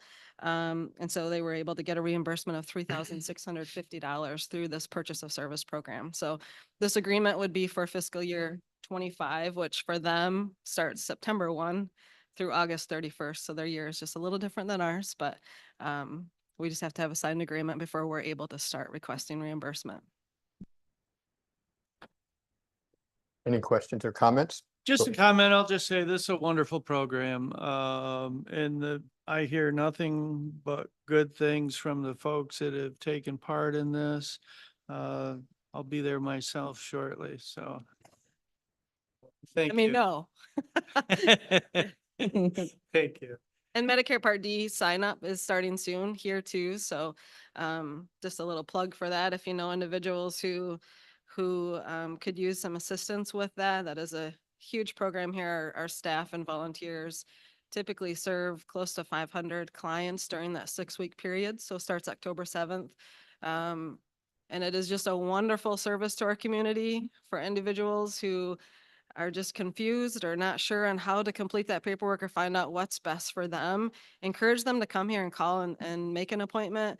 I have my parents do the same thing. Like, even if they think they have the best thing for them, bring their information in and go over it with one of them. They truly are the experts and they've saved a lot of people a lot of money, and can, you know, and just help clear that up for them. So definitely recommend that. I just wanted to say, I've talked to Jen before and also with my mom, and it's really important for people to have like someone holding their hand because it's such a myriad of different options and conditions and where you live and all that sort of thing. And like you said, what the end result is, people save a lot of money because they don't know they can. And get a program that's better tailored to them. So, Right. yeah. Okay, if there's no more questions, that ends the work of the Human Resources and Public Works Committee, Mr. Chair. Very good. Thank you, Director Crawford. We have no intergovernmental affairs or administrator controller issues or unfinished business. So under new business, item A, consider approving the Isabella County fiscal year 2025 budget resolution and general appropriations act. Resolution number 2024-14 and authorize the board chairperson to sign the same. And like I've said earlier, we have been more involved than we ever have with this budget process. I've been on this board for 8 years. This past year, we have dove into every line item on this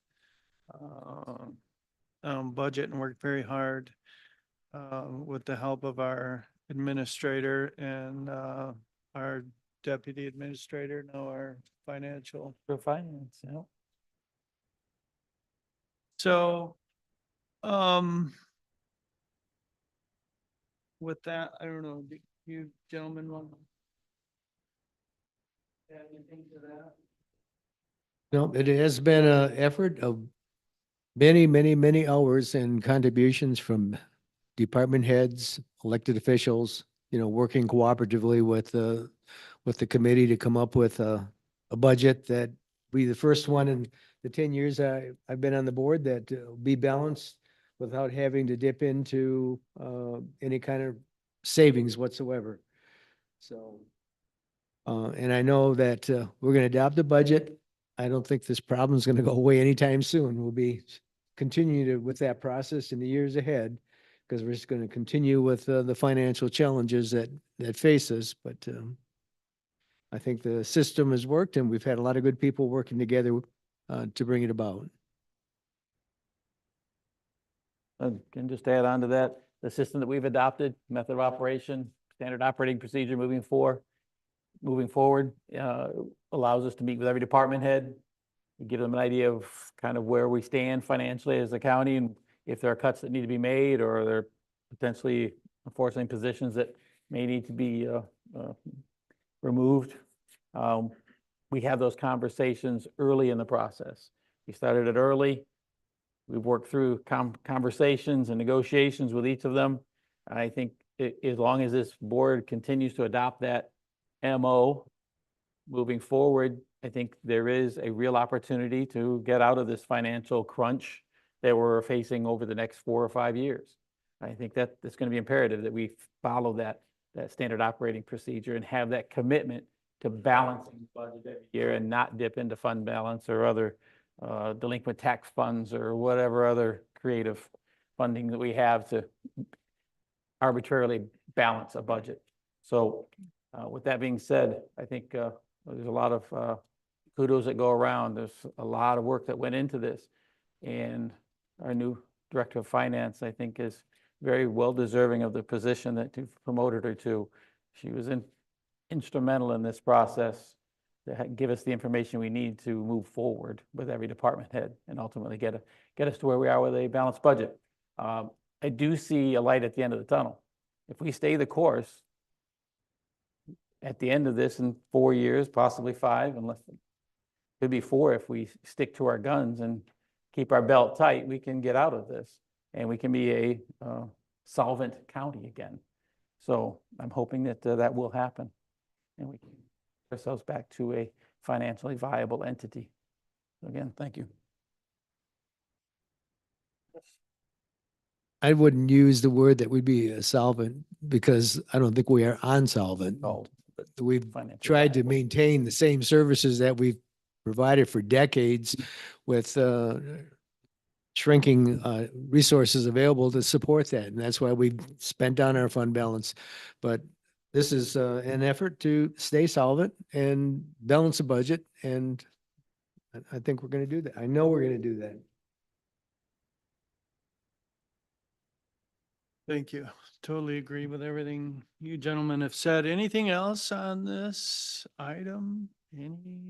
Before we move on? Okay, the next item, under new business, consider approving resolution number 2024-15 to comply with the requirements of Public Act 152 and authorize the board chairperson to sign the same.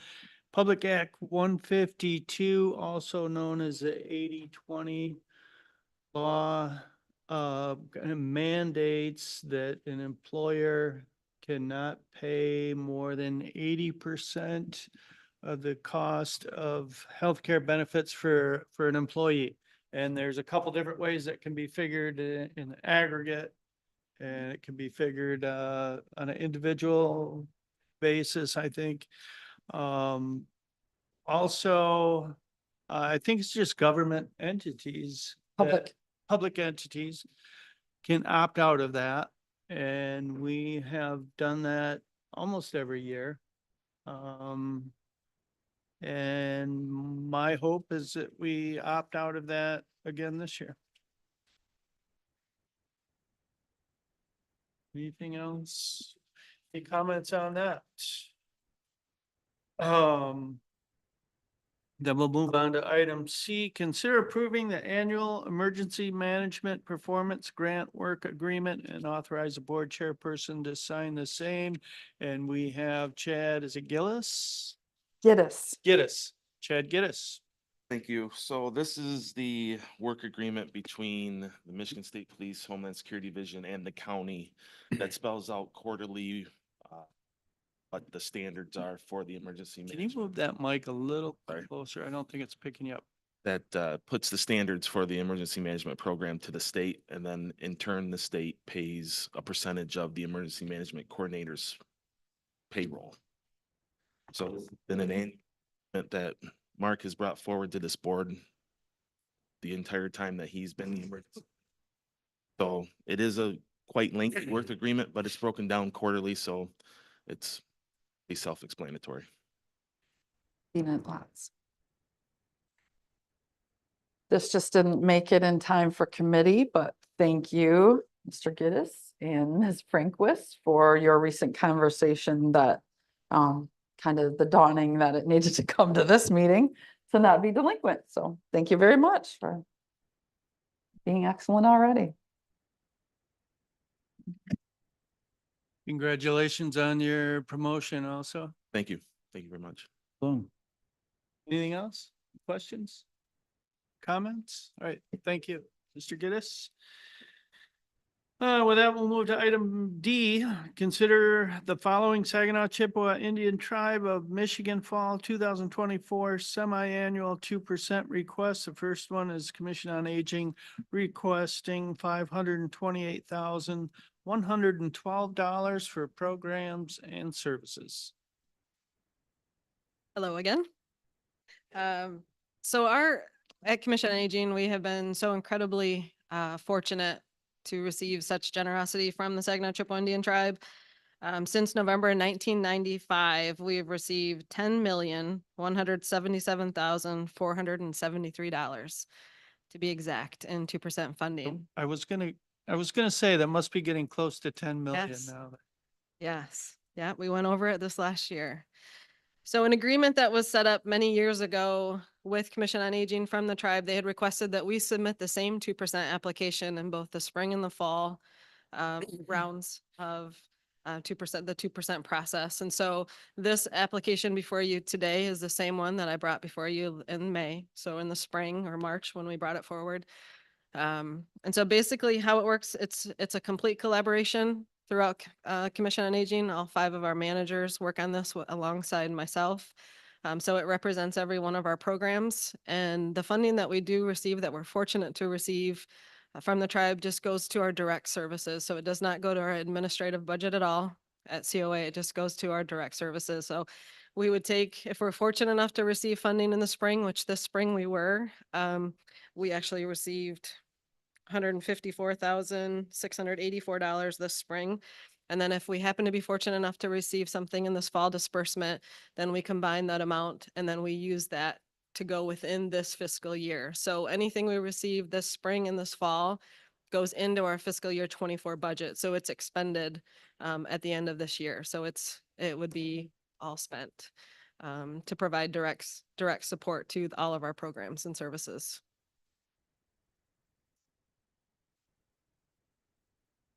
Questions? Okay, thank you. The next one is Materials Recovery Facility requesting $150,000 for Isabella County Materials Recovery Facility upgrades, and we have Charity Sweet. Hi there. Oh. The tribe has been very supportive over the years of the recycling program, and we're very grateful for their generosity and their continued support. What we're asking for at this time is $150,000 towards the purchase of a wheel loader. As many of you know, with the improvements that that are coming to the facility, and we're trying to make the transition over to a single stream facility. We currently run operations with a skid steer, which is just a little machine to push a material around. But as we move forward with these improvements, we're going to be getting a lot more material coming into the facility, and the skid steer just doesn't have the ability to move that kind of material around. So we are looking to purchase a wheeled loader, and the pricing for that has a wide range of $225,000 to $338,000. So at this time, we are asking for $150,000 to go towards that purchase, and we will be asking for an additional $150,000 in the spring. And I don't know if people realize, but that material that you're talking about is sold. It's a commodity. Yeah, all the material, the recycled material that comes into the facility, you have to use a piece of machine to move that material around, so that way it can be processed through our sorting process, and then it is baled up and stored in an area until we get enough to ship out a semi load of that material. So, yeah. Questions or comments? Okay, hearing none. Thank you. Charity. The next one is Sheriff's Office requesting $69,561 for road patrol body worn cameras. This was the same request we'd had in the spring that we were successful in. It's about the same amount. They just renewed the quote for us. I can't tell you the great importance of this project. So when we first got our body cameras, we knew they would help us, but they would also, I think it has done that. I can tell you, our citizens' complaints are easily answered. And if they're not, we can address those issues as needed on our own end.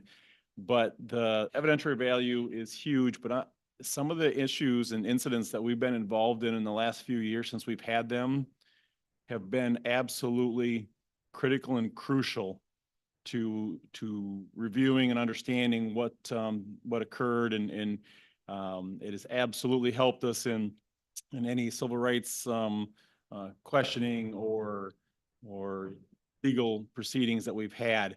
Unfortunately, Motorola has stopped providing any updates to the ones we currently have. Come April, before we can get back into the spring disbursement, we will no longer be able to upload or use the cameras. So it is crucial.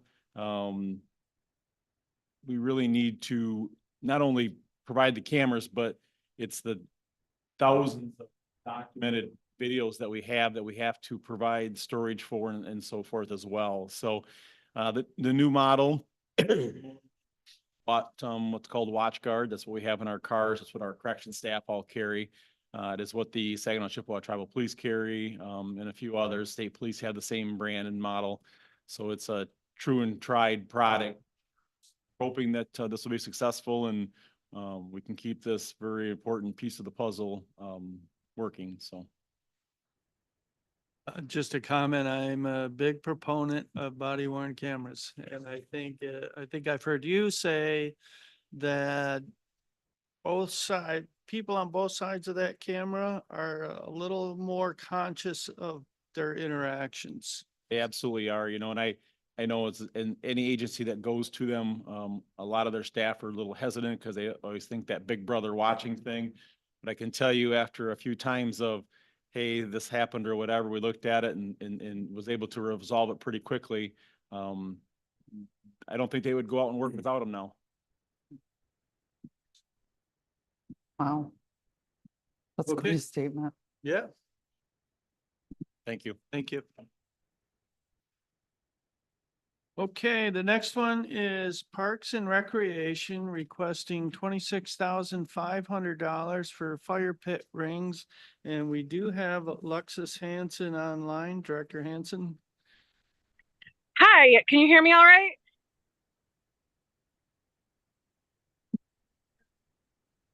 Are you hearing me? Yes. Yeah. Okay, thanks. So this is an absolutely critical need for our department. It's a new ask to the 2% distributions opportunity. And to be 100% transparent, this was a request that we had sent to MMRMA because it's something that they would typically cover with 100% certainty. This is a project that they would always support. We received word back that they are reassessing their available funding and that we kind of had to put this on hold with the expectation of receiving funding from MMRMA. Because we had 2 incidents related to fire pit ring safety already this summer, we feel like it needs to be addressed immediately. And so we are making a request to the tribe to fund the replacement of the fire pit rings at Herrick Recreation Area campsites and Deerfield rustic campsites. The fire rings in question would be sourced from Cadillac Culverts, which is a Michigan company based in Cadillac. They build these to the spec that the Michigan DNR uses. So they are a double wall, 2 metal rings with concrete in between. And so it makes it much safer, much less risk of burn, much less risk of wildfire, because you have that elevated barrier, whereas right now our rings are buried into the ground. So just keeping in mind those risk factors, this is mitigating a lot of risk from safety to wildfire to it's also making maintenance easier. These rings, another reason they're used by Michigan DNR is because they are ADA compliant with having a elevated surface where the fire building takes place. So basically, on a lot of levels, we need to make this change. It's already been done at Coldwater, and we need to just get Herrick and Deerfield up to speed so that we have that safe, accessible opportunity to build fires that are not going to create a wildfire risk for our beautiful park system. And so we're hoping that we can get support from the tribe to move forward with this. Thank you. Any questions for Director Hansen? Yes, sir. I'll say it's a very worthy project. The day and that you could just take a big old truck tire rim and bury it in the ground, that's long gone. I mean, too many, especially children, have been injured, some seriously. And I think this is a great project for the 2%. And if the monies are not there, I think there are dollars from the MMRMA that can go to that too. But MMRMA is very much in support of improving the safety in public campgrounds. And if it doesn't come, I think the director is going to probably move on with budget direct payments out of her budget to get this done. Yeah, I would agree. It's that level of critical priority that we get this done sooner than later.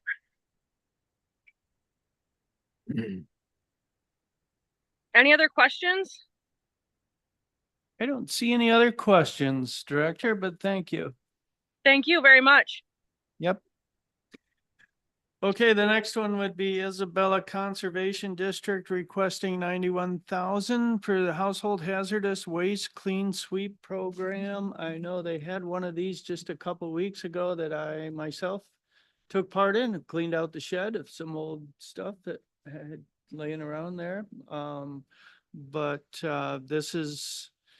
These are really important to people, that they have a way to get rid of hazardous chemicals, and it's important to the tribe. We appreciate the tribe's support over the years for this program. So any comments or questions? Yes, sir. Just thinking back, when Frank was on earlier in the meeting, sometimes it wasn't easy to understand what he's saying, but I think the cost of this year's program, they didn't get enough funds for it, and they were going to have to find some additional funds. But we need to get these hazardous wastes and not have them go out to landfills and taint our groundwater and environment. So very worthy program, and I appreciate the Conservation District's effort to continue this.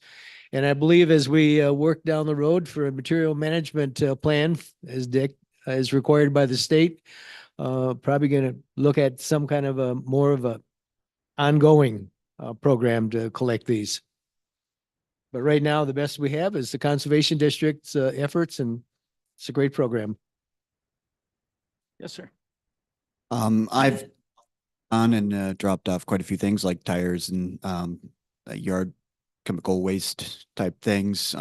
When I've been there, they've been very successful at filling all the semis that are there to take the waste away, which certainly is a testament that it is drastically needed, because it's highly utilized. And if it wasn't there, we would be seeing, people dumping waste. People will find a way to get rid of something. So this is a way that it's done appropriately and environmentally sound. Very good. Any other comments or questions on that? All right, hearing none, we'll move on to the last item, which is prosecuting attorney requesting $52,842.04 for prosecuting attorney case management software. So this request, can everybody hear me this time? Okay, so this request is based on 4 parts. First is our Carpel computer system, which is our computers that we use on a daily basis in court. The attorneys do, staff does. And in the older days, before we switched over to computerized systems, every file, every document in the court files for every case was a paper file. And so we had probably, you could line this entire wall with files to the ceiling that we had to retrieve and then go through. And so that system is over with. And now we have this, we went from ACT system to Carpel now. So it's a system also that's trying to be implemented around the state in all prosecutors' offices that are linked together. So if you have a particular person charged a defendant in Isabella County, and they face charges in other counties, let's say Genesee County, we at some point can link up with Genesee County and get information about the other cases that a person may be facing in other counties. So that's our Carpel system. We use that daily, regularly when we're at work.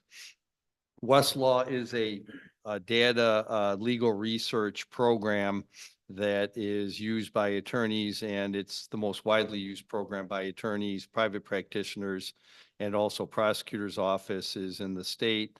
I think the law library for Isabella County is probably Westlaw based also. We don't have to use that. It's for the public, but it's the same type of database. So when legal research has to be done on a particular case or appeals, attorneys will go to Westlaw, and it will give you current case law and you can also what's called shepherdize it to make sure that the current case law is still current and hasn't been overturned. It's not a cheap process. Westlaw has always been very expensive. As you can see, the dollar amount that's broken down from that is 6,500 plus. So then also we're asking as part of the 2% update for computer equipment, 3 laptops for assistant prosecutors to use. Our computers are old, they're aging. I think I've had the same computer 8 years, something like that. Michelle could, no? Yes. There, some of them, but the older ones need to be replaced, so. 2020, okay, well. So I think mine was traded out, but before that, mine was like 8 or 9 years old. Yeah, okay. If, yeah, it was, it worked very well, but it needs to be upgraded, some of them, so we're asking for part of that apportionment, 3 laptops. Lastly, the Pam intern, that is a law student that we have used and we use every year, and PAC Pam, the Prosecutors Association, sponsors a legal intern who is a law student to work in our office over the summer. This past year, we had Ms. Maisie Obert, and she did a fine job. She was from Michigan State University Law School from Washington State. So she was here on scholarship to MSU. And we were fortunate enough to have her services for the 11 weeks. She did legal research for us. She gained valuable experience shadowing us to court. And to the point where she was comfortable enough, she tried a jury trial case, got a conviction, and for retail fraud. And so, that's an invaluable experience that in this day and age when prosecutors' offices are short-staffed, to have a law student that is that skilled enough, who will be an attorney taking the bar this upcoming spring, but to use their services just like an assistant prosecutor. So we did that. She did a fine job, and that covers that fee for the year. So that's our total request. Thank you. Any Nice. questions? Thank you. Any questions for Mr. Walczak? Thank you. Nope, thank you. And that completes 2% requests. We will rank those between the meetings and get that back to Madam Administrator Controller. In the meantime, brings us to general public comments. Got it. Anyone for general public comment?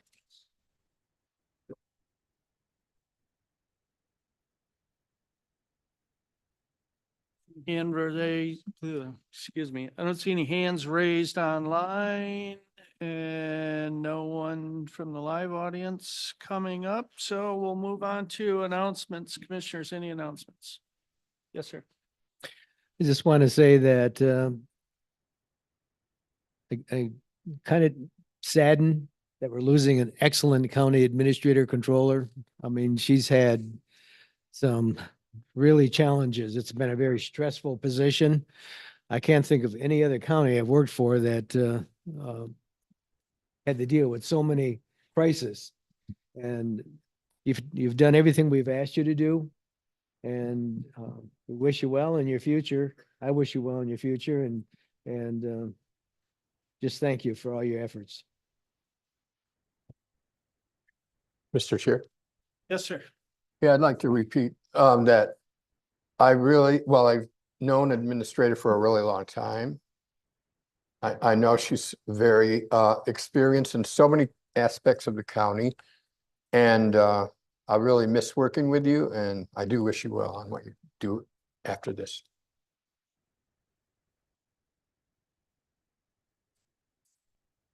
I would also like to recognize Ms. Frost and thank you for everything you've done for us. I think I said earlier, you've kept that long range forecast in front of us, or we've kept it in front of you, or maybe a little of both. But everything we do now, we look at how does that affect long term. We made some great improvements. We've had a stressful year, had a lot of challenges. You have soldiered through those, and I wish you well. I wish you luck with any endeavors. Few other people I want to thank that are leaving our employment. Our IT director, Michelle Ray, been here how many years? 25 years. 35. 35.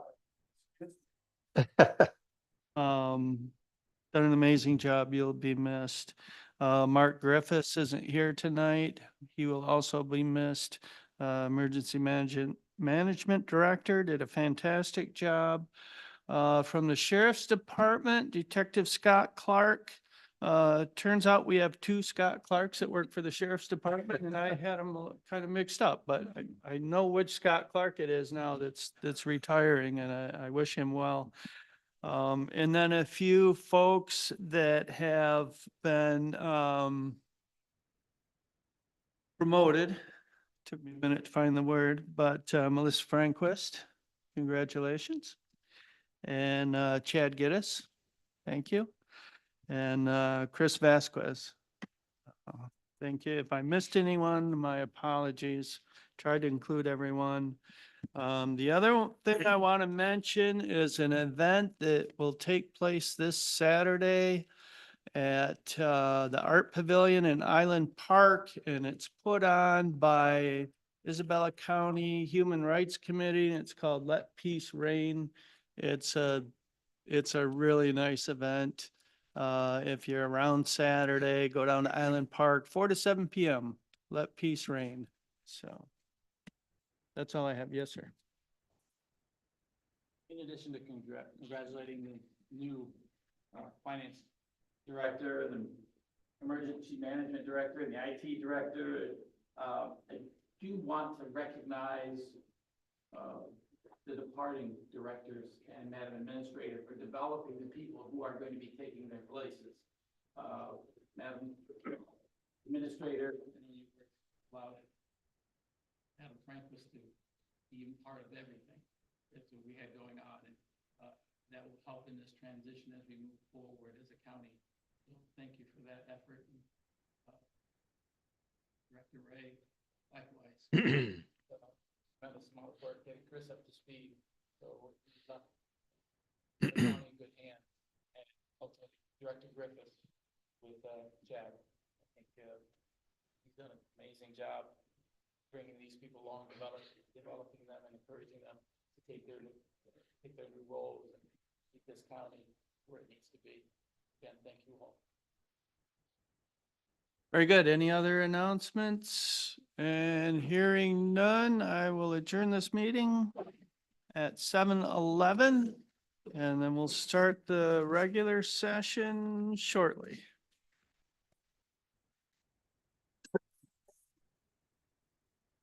Hey, good evening.